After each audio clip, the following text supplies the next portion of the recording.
Welcome to Inside Automotive with Jim Fitzpatrick. Hey everyone, Jim Fitzpatrick. Thanks so much for joining me for another edition of Inside Automotive right here at CBT News.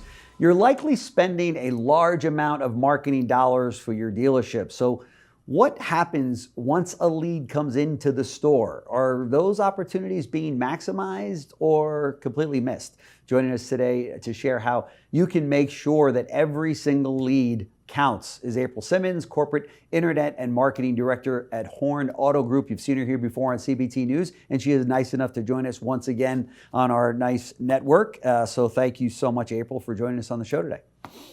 Thank you, Jim. I'm really excited to jump into this topic today. It's something I'm very, very passionate about. I think most people think of me as the marketer, but ultimately that's only about 15% of my job. So I'm very, very ingrained in our sales department, specifically our internet sales departments. And so just have a lot to share today in regards to this. That makes for a very good marketing person when you are that much involved in what happens, down in the trenches, as they say, because you get it. You understand that, if we're going to be spending money in the area of leads to bring them in, what happens to them next? So I commend you on handling those two different areas. So why are so many missing the mark right now after the lead comes in? Dealers are out there, just pulling their hair out of their head saying, man, if the answer is to just spend more money to try to get more leads into a funnel and the funnel is broken, we got a problem, right? So where's the breakdown happening? So the biggest issue I think we have is that we all recognize that we kind of got off the quote unquote basics with COVID.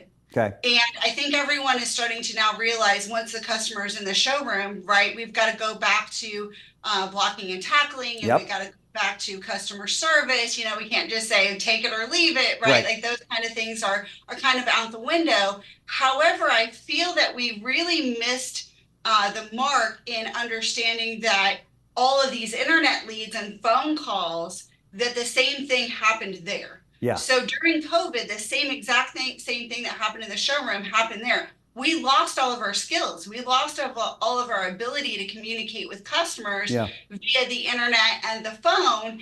And so what I saw happening is so many dealers now trying to find a solution that they can write a check for. That's right. Meaning, looking at these AI solutions and looking at is there some sort of outside provider I can just pay to handle these things? This is what I see happening everywhere. And my stores were not exempt for this. Yeah. I really started to see the communication getting worse and worse and worse. And general managers saying, well, have you looked at this AI thing or that AI thing? And while I will say I am pro AI, the one thing that AI can't do, in the same way that I've always said, chat can't do it, your digital retailing can't do it, and AI can't do it, at least not yet, is they can't sell. Yeah. So selling comes still from the human, and it's because I know you're selling if I hear two words. What if? Yeah. What if says to me, you're actually listening to a customer, you're providing back value, and you're saying, hey, I hear what your dreams are. What if I can make them happen? That's right. Right? And that's where selling comes into play. So fast forward, I look at a lot of leads, I read a lot of leads, and for the longest time you'd hear, BDC managers or internet sales directors saying, read the lead, read the lead, read the lead. Right. And here we are in 2025, and guess what we still don't do? We don't read the lead. Read the lead. Okay. So when a customer walks into the showroom, if we just ignored the customer who walked in the showroom, right? Just let them walk around for a while. How long before a GM is losing their mind? Right? Oh my gosh. Like, who's with that guy? Yes. Right? Screaming and yelling. However, we don't have the same intensity with our internet leads or our phone calls. Yeah, it's a good point. We go, we'll get around to them when Very we get good around point. to them. Yeah. Kind of an attitude. That's right. Right? The other thing we do, and this is where it gets so fun, if a sales rep were to walk into the showroom and said, hey, I'm here to see stock number 1, 2, 3, 4, 5, and you're the sales rep, Jim, and you said, oh, that's awesome, April. 1, 2, 3, 4, 5 is right out there on the lot. Go take a look at it. And when you're ready to find out what the best price is, come on in. Come on, see me. I'll be in here smoking. Yeah. Right. Okay. If you did that to a person, oh. again, what would the general manager do? They'd lose their mind. They'd freak out. Yet, this is how most internet leads are semi-responded to today. That's a very good point. A customer goes so far as to give me their information, inquire on stock number 1, 2, 3, 4, 5, and what do? Yep. We send them a link right back to the car on our website that they just sent to us. Yeah. And then we wonder why the customer didn't come in and see us or ask for us or want to do business with us. You might as well send them, some sort of their own Foursquare and then say, here, close yourself, and then here's a credit application if you like your own numbers, and then, we'll have the contract typed up and send it to you through DocuSign. I mean, what are we doing here? It's crazy, right? Exactly. Yeah. Exactly. And we've lost this sales ability in COVID in the showroom. We knew that. But we also lost the sales ability in the back end of our house with regards to how we're answering internet leads and how we're answering phone calls, quite frankly. That's right. So, I took a pretty dramatic approach at the beginning of May, and I ripped out 100% of the templates out of our CRM. Because what I realized was happening is, the reps, they'd get a lead, they wouldn't look at it, and they just click and send a template because that stops the clock, it gets everyone off their back, and this is something I think mentality-wise we've got to wrap our heads around. Why do internet reps do those things? That's right. And it's really this. That's right. If an internet department is doing really, really well, and I'm not just internet leads, right? Like the benchmark is 15% close ratio. Most dealerships are in that 8 to 10%. Okay. Some right now, and I would venture to believe that a lot of you are sitting more in that 5 to 6% closing ratio. That's crazy. Crazy. All right. But hear me on this. If 10% is decent, good, bench decent, okay.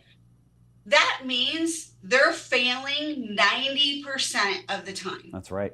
That's right. So you're asking them to do a whole lot of work and a whole lot of follow-up. And at best case scenario, they're failing 85 to 90% of the time. So when you get to the core of why it is that they're not doing what they're doing, then we have to now say, how do we combat that? How do we show that going after this and doing all the right things and listening to our customers, which is what it is. Reading the lead is listening. It's listening to what it is the customer is trying to do. It's looking at the whole picture before I respond. That's right. Right. You don't say, hey, welcome to, Horne Kia. Nice to meet you. My name's April and you are, and then just say, well, I don't care who you are. Let me just talk over you and just, you know what I mean? We don't do that. Right. So why do we do that in our internet? I know. April, if you had a guess at a percentage of the number of people that you're talking about, these leads that are coming in, that you feel will buy a car within the next 3 to 5 days, okay? What percentage of those leads do you think that would be, and on average in your stores? Okay, so this is going to be different store by store, and here's why. Yeah. So when I took and deleted all of the templates across the board, right, what I realized I was going to need to do is retrain all of my teams. Yeah. So I put a lot of effort into, okay, if I'm going to have them manually typing, I also made sure they had video now, because if they weren't doing video before, now video becomes the path of least resistance if they don't have a template to just click and send, right? So I figured I'd kill 2 birds with 1 stone. There you go.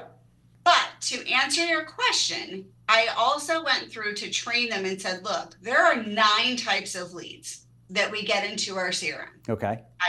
You have a chat lead. You have a specific vehicle of interest. Yep. You have third-party leads via the OEM. Mm-hmm. You have your website converting tools. You have your OEM tools. You have your digital retailing leads. Yep. You have your trade leads. And then you have your actual third-party leads like Auto Trader and Cars.com, Car Gurus, Carfax, all the normals, right? To answer your question, all of those are different. So if we don't understand that and we apply the same, hey, I'm gonna answer every lead the same way, and I'm gonna follow up the same way. That's right. That is where we miss. Yeah, for sure. So if in one store I have 90% of my leads are OEM leads and only 10% in these other categories, they may actually close a lot higher and in a shorter window. Yeah.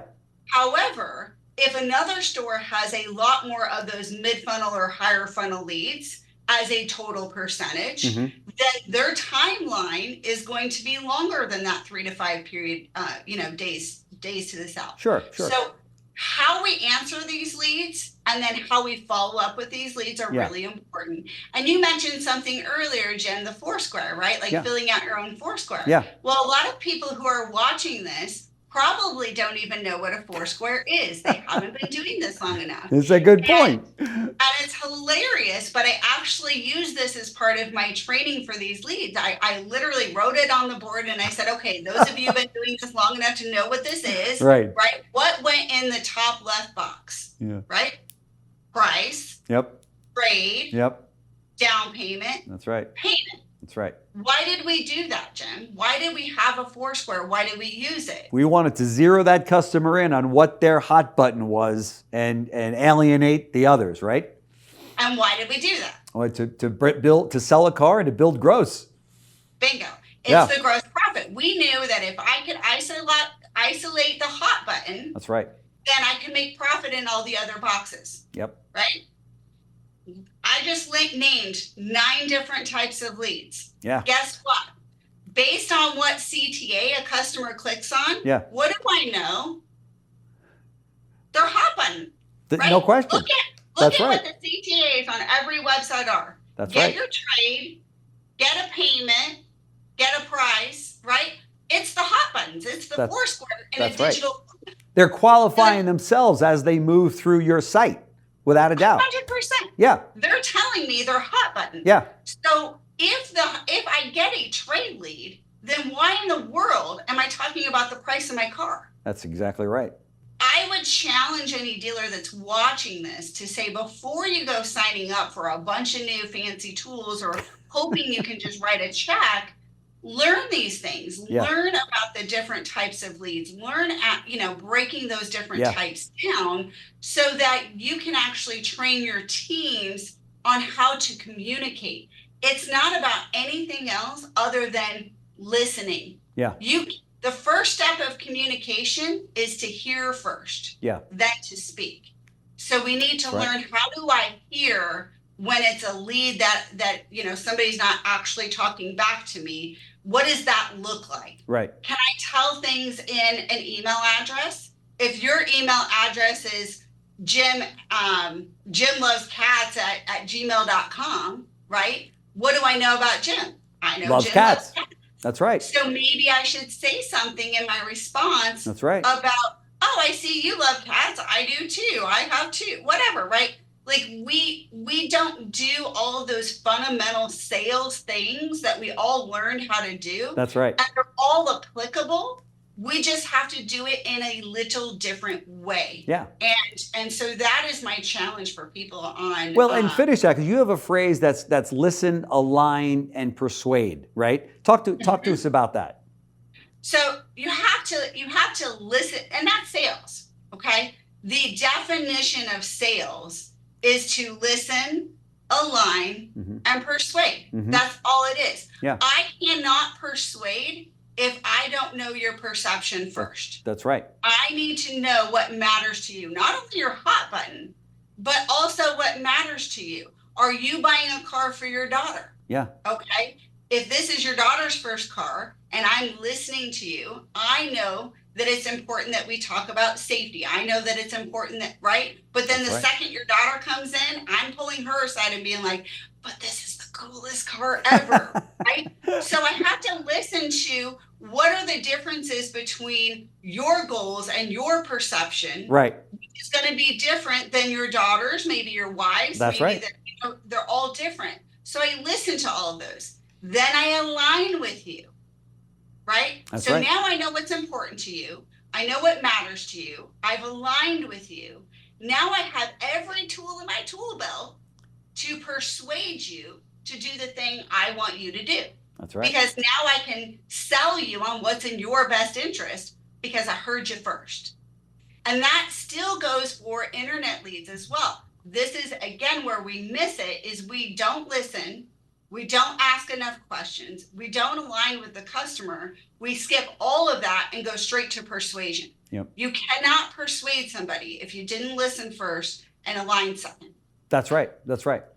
And often, and you'll see that sometimes when a desk manager will get so low on the price of a vehicle, sometimes into the cost of the car, and the people still going, no, not there yet. That's because it's not about price at that point in time. It's about aligning that customer or that prospect with the right vehicle. They're saying no in many cases because you haven't sold them on the vehicle yet. You haven't sold them on yourself or the dealership. So they're just going to keep going, hey, keep dishing up lower numbers. And the sales manager is pulling their hair out of their head thinking, what's the hot button here in terms of price? It's not about price.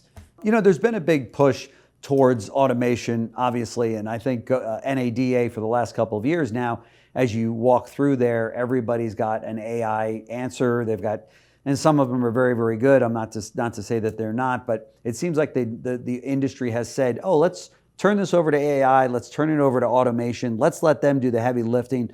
But in some areas, it really does start to hurt the sales process, right? I mean, you've just alluded to a few of them, but do you want to elaborate on that from your perspective? Yeah, Jim, I think that, ultimately at the end of the day, we need to look at AI as our assistant. Yeah. Right? They're not here to do the job. They're here to assist us in being more efficient. Think about the days when we first got one of these guys. Yeah. Right? When we first got a cell phone, we were like, oh, this is amazing. Now I can get back to more people faster. Yeah. Right? I can call you back from my car. I don't have to wait till I get back into the office tomorrow. It was about creating efficiency. Right. A tool.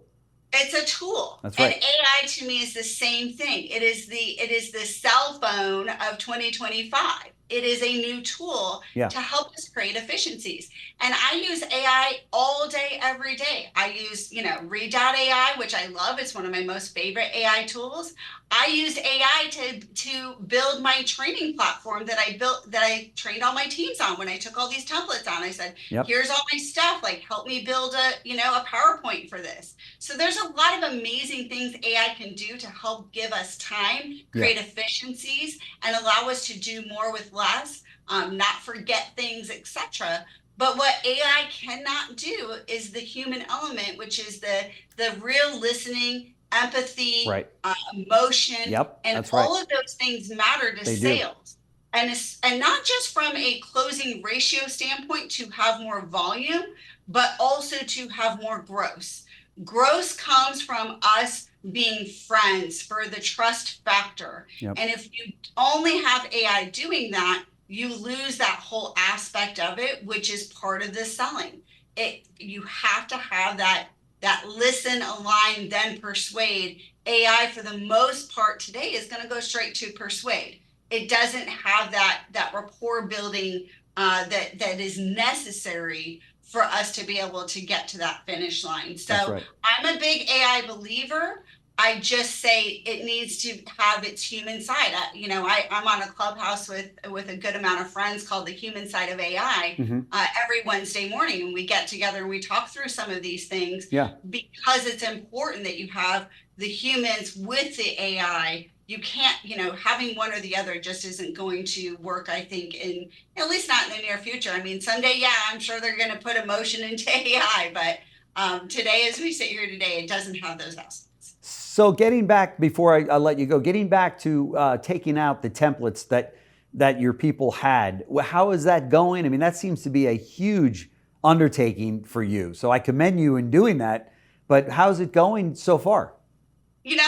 Shockingly, really, really well. Good. And again, I would not just go, I caution that you have to take the time to give your team tools and training before you do something drastic like that, right? Like I did not do it until I fully made sure that they knew it was happening, why it was happening. The why is very important because I said, guys, I want you to make more money, right? I know that the leads are a little bit less today. We all have said it. So how can I make more with less? I'll show you how. And we went through every type of lead. I gave them a playbook to work with. I gave them the video tools to be able to do video. I gave them everything they needed to be successful, and then let them loose. And of course, there's some pain moments. There's some stubbing of some toes. Sure. But I will say, for the first full month, every single one of my close rates in my internet departments were up month over month and year over year. That's fantastic. So wow. I feel confident and good about making this transition, and we just got to keep training. I think that's the part we need to understand what's happening back there in that department. So if you're a DP or a general manager or a desk guy and you don't even know that there's soft pulls on your digital retailing tool, that on your own website, right, then there is a miss happening on making the most out of this. We spend a lot of money on marketing. So before you go to spend more, why don't we take a look at what we can do with what we already have? That's exactly right. No truer words have been spoken. So April Simmons, Corporate Internet and Marketing Director at Horne Auto Group. Thank you so much for coming in to CBT News. I know that our viewers are going to get a lot out of your appearance here today. A really great conversation, great content. And I know you're probably going to get some people that will probably reach out to you and say, hey, how does this whole thing work? Because I'm ready to demolish all of our templates because we know they're getting in the way. You made a perfect point there. I love it. So I'd love to do a follow-up with you to see how things are moving along. I would love that. And anyone is, happy to reach out to me on my LinkedIn, and I'm happy to share, the PowerPoint or the playbook. I'm always here to help anybody that I can. There you go, folks. Right there. I really appreciate it, Jim, and look forward to that follow-up conversation. And hopefully I've got great news and not going. The hardest working woman in retail automotive. Thank you so much. Really appreciate it. Appreciate you. Thanks. Thanks for watching Inside Automotive with Jim Fitzpatrick.